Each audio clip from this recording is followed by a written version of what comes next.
En este episodio vamos a hablar de un hombre en particular. Un hombre que, a mi criterio, cambió el curso de la ciencia mundial. No vamos a hacer un mero raconto biográfico, sino también un análisis de sus logros y lo que significaron para la humanidad en su conjunto. En este episodio de Una historia divulgada vamos a hablar del matemático, físico, ingeniero y astrónomo italiano Galileo Galilei.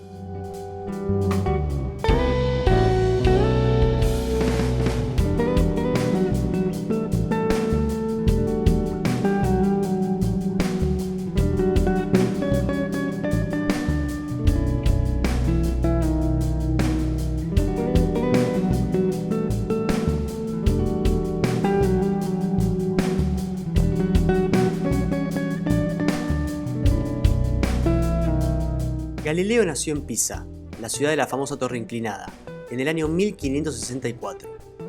A los 19 años se inició en el estudio de la matemática en la Universidad de Pisa y al toque siente un potente interés en la mecánica. No la mecánica a la que estamos acostumbrados en el presente, referida a las máquinas, a los automóviles, sino a la mecánica como rama de la física encargada de estudiar los movimientos. Abandona la universidad antes de recibirse, paréntesis, no abandonen la universidad chicos, recíbanse, denle, ustedes pueden, pero eso no le impide conseguir al poco tiempo un empleo de profesor en la misma institución, por recomendación del duque de Fernando I de Medici. A poco de iniciarse en la docencia, Galileo se traslada a Padua, donde puede ejercer sus investigaciones en el campo de la mecánica con mayor libertad. En 1604, se sucede un evento que empujaría a Galileo a romper con los esquemas epistemológicos de la época. Este suceso es la increíble, para la época, aparición de una nova, una estrella nueva en el firmamento. Expliquemos rápidamente esto.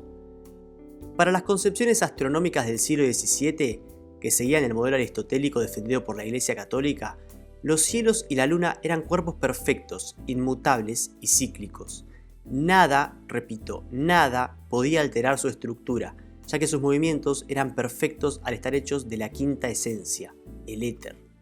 Las otras cuatro esencias, maleables e imperfectas, eran las que caracterizan a nuestro planeta. Si vieron Avatar, Leyenda de Aang, van a saber a lo que me refiero. Agua, tierra, fuego y aire.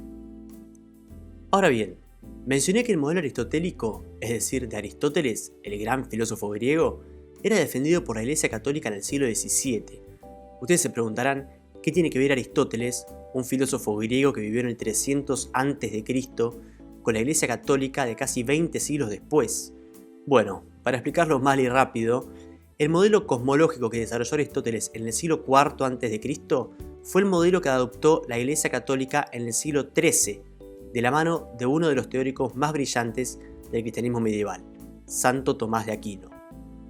Santo Tomás, en el siglo XIII, durante la Baja Edad Media, toma los postulados aristotélicos en materia filosófica y cosmológica y los compagina con el pensamiento teológico religioso de la Iglesia Católica medieval con el objetivo de poder demostrar de forma, entre comillas, racional, la existencia de Dios.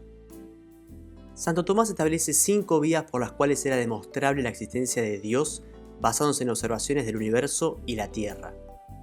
Por motivos de tiempo voy a mencionar solo una, la vía del primer motor inamovible. Esto es, Aristóteles decía que todas las cosas se mueven porque algo o alguien las mueve, solas no se moverían. Sin embargo, si una cosa movía a otra, debía existir una primera cosa fundamental que empezara la cadena de movimiento y que a su vez no pudiera ser movida por nada. Era el primer motor inmóvil, que Aristóteles diría que es Dios, puro, inmutable, que movía las estrellas en un círculo perfecto. Aristóteles, sin embargo, no reconoce la existencia de un solo Dios, y menos del Dios judeocristiano, movedor de todas las estrellas, sino que admite la existencia de 55 dioses, cada uno movedor de un círculo específico de estrellas. Santo Tomás va a tomar este supuesto del motor inamovible y algunos postulados más de la cosmología aristotélica y los va a usar para explicar de forma racional la existencia de un solo Dios, el Dios cristiano, su Dios.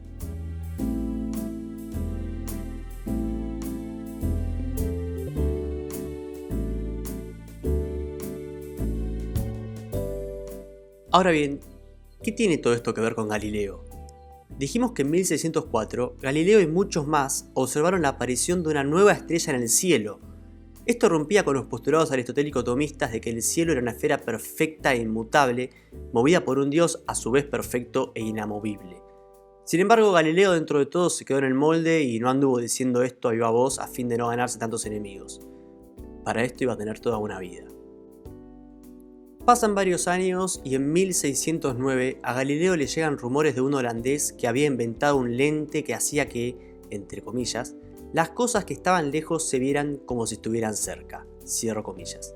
Y el Tano quedó maravillado con la idea. Aclaración.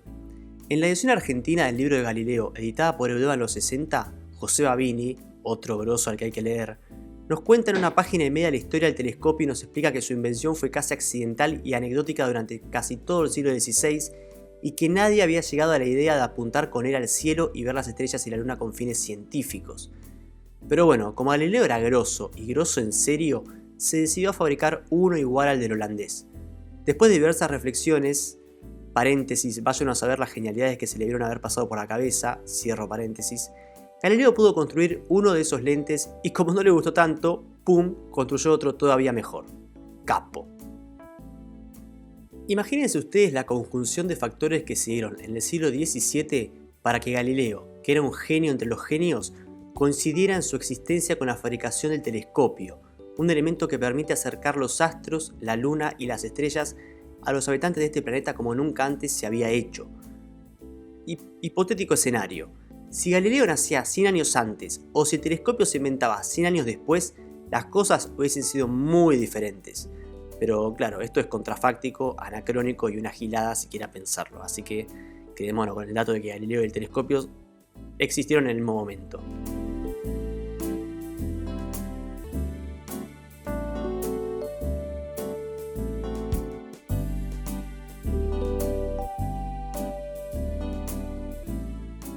Sea como fuere, gracias al genio de Galileo y a los factores históricos que contribuyeron a la construcción del telescopio, ese artefacto era, en manos de este genio Tano, un arma de destrucción masiva si hablamos en términos epistemológicos, porque literalmente vino a destruir toda la concepción cosmológica imperante en la Europa del siglo XVII, que como ya mencionamos, era una herencia del pensamiento aristotélico-tomista, es decir, una herencia del pensamiento de Aristóteles ajustado al pensamiento cristiano por parte de Santo Tomás de Aquino, por eso el tomista al final. Pues bien, ¿qué vio Galileo en el telescopio? ¿Qué fue lo que pudo comprobar o refutar a través de sus observaciones del espacio? ¿Quieren la verdad? ¿Quieren la verdad? La verdad, y ojo, no creo que la puedan manejar porque ustedes no pueden manejar la verdad es que Galileo vio Tierra. Sí, Tierra, en la Luna principalmente. Y es que la teoría aristotélica, recordemos, decía que la Luna y los cuerpos celestes estaban hechos de la quinta esencia, el éter, y eran perfectos e inmutables. Galileo, al ver imperfecciones en la Luna, pudo demostrar que esta no era perfecta e inmutable como decía la teoría aristotélica, sino que era imperfecta como el mundo sublunar, como nuestro mundo, y que por lo tanto debía estar conformada por los mismos elementos que la Tierra. Recordemos a la leyenda de Aang, agua, tierra, fuego y aire. Galileo incluso observó montañas y profundidades en la superficie lunar que dibujó lo mejor que pudo y plasmó en su libro fundante titulado épicamente El mensajero de los astros. Pero eso no es todo. En ese mismo libro, Galileo detalló otro descubrimiento igualmente increíble, porque por si una prueba no fuera suficiente para destruir toda la concepción cosmológica de la Iglesia, la institución más poderosa de la historia y del momento seguro, Galileo dijo, bueno, voy a juntar más pruebas todavía. Voy a tener otra prueba más. ¿Por qué? Porque soy un capo. Apuntando su telescopio hacia Júpiter, del que se conocía que era un planeta, Galileo observó primero 3 y después 4, entre comillas, mini planetas que se movían extrañamente alrededor de de Júpiter. Galileo llegó a la conclusión de que estos mini planetas, que después se sabría que no eran planetas sino satélites naturales, orbitaban Júpiter de la misma manera que la Tierra y el resto de los planetas orbitaban el Sol. Sí, esto también era creído por Galileo, puesto que él adhería desde hacía bastante ya a la teoría heliocéntrica de Copérnico, que establecía que el Sol, y no la Tierra, se encontraba en el centro del sistema solar. Por supuesto, lo de Júpiter iba en contra de la teoría aristotélica, que establecía que todos los cuerpos celestes giraban de forma perfecta e inmutable alrededor de la Tierra. Fue un golpe durísimo para los aristotélicos, pero Galileo no claudicó y lo sostuvo pese a todos los ataques. Estos satélites, que el tiempo ha de llamar satélites galileanos, son Io, Calisto, Europa y Ganímedes, los 4 satélites más grandes de los tantos que tiene Júpiter. Entonces, recapitulando, Galileo descubre que la Luna estaba hecha de tierra al igual que nuestro planeta, y además descubre que no todo gira en torno a la Tierra, ya que hay 4 mini planetas que giran alrededor de Júpiter. Esto era definitivamente un parteaguas en la vida no solo de Galileo, sino de toda la ciencia moderna, porque rompía definitivamente el modelo geocéntrico defendido por la Iglesia Católica que, repitamos, era quizás la institución más poderosa del mundo en aquel momento. Ahora bien, ¿qué hizo Galileo con estos descubrimientos? ¿Se los guardó bajo de la manga y los mantuvo ocultos hasta su muerte? ¿Se revelaron años después con su descubridor ya fallecido? No, para nada, y esto es lo increíble. Galileo literalmente inició una campaña de propaganda en base a sus descubrimientos y los publicó en el libro antes mencionado, El mensajero de los astros, en 1610.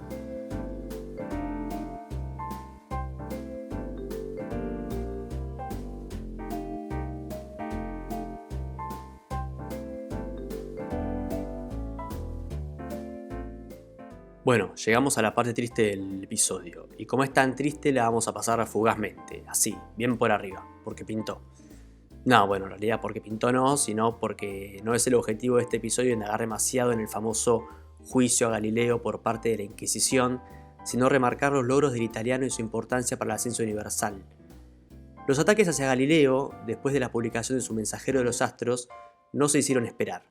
Al toque le empezaron a pegar desde todos los costados los adherentes a las teorías geocéntricas que sostenían el dogma eclesiástico, desde adentro y desde afuera de la iglesia. Hacia 1616, año en que mueren Cervantes y Shakespeare, por si no lo sabían, la Inquisición y el Papa Paulo V declaran la teoría copernicana al heliocentrismo, que defendía Galileo, como herético, es decir, lo catalogaban como un conocimiento por fuera de los cánones de la Iglesia Católica, por fuera del pensamiento oficial, y eso era algo muy grave. Se le exige a Galileo que presente sus postulados como hipotéticos y no como hechos comprobados, y él, fiel a su intransigencia, esa que tanto caracteriza a aquellos que supieron pasar a la historia, se niega.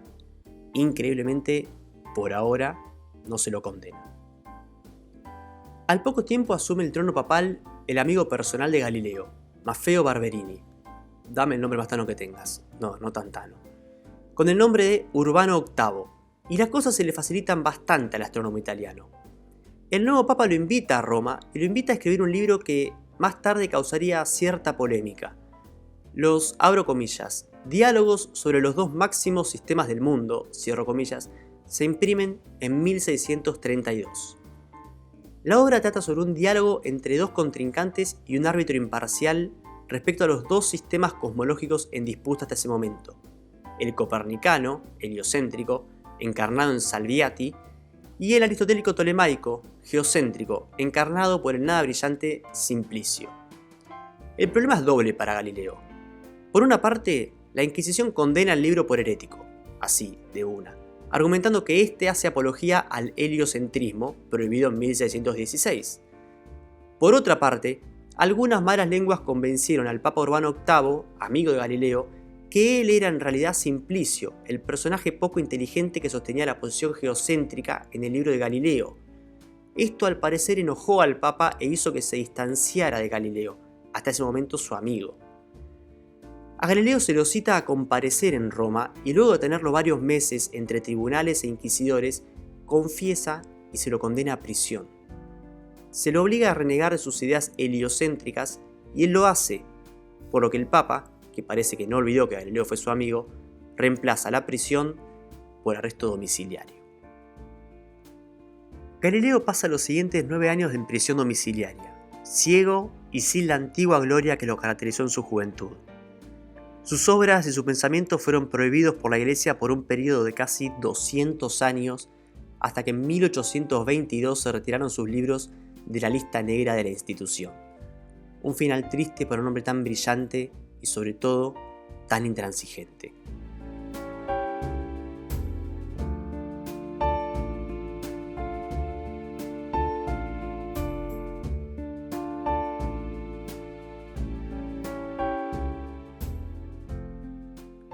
Bueno, llegamos al cierre y ahora se viene la parte en la que le tiro flores a Galileo hasta más no poder. Galileo fue un distinto, si lo podemos poner en estas palabras. Si Copérnico fue Inglaterra inventando el fútbol, Galileo fue Sudamérica llevándolo a la máxima expresión de popularidad y de yogo bonito. Y la comparación me parece más que pertinente. Copérnico inventó la teoría, pero Galileo la difundió, la hizo admirable por todo el que quisiera aprender, la defendió y la popularizó. Galileo fue a la ciencia moderna lo que Messi es al fútbol mundial. Quizás, lo debatimos café mediante si quieren, el mejor de toda la historia.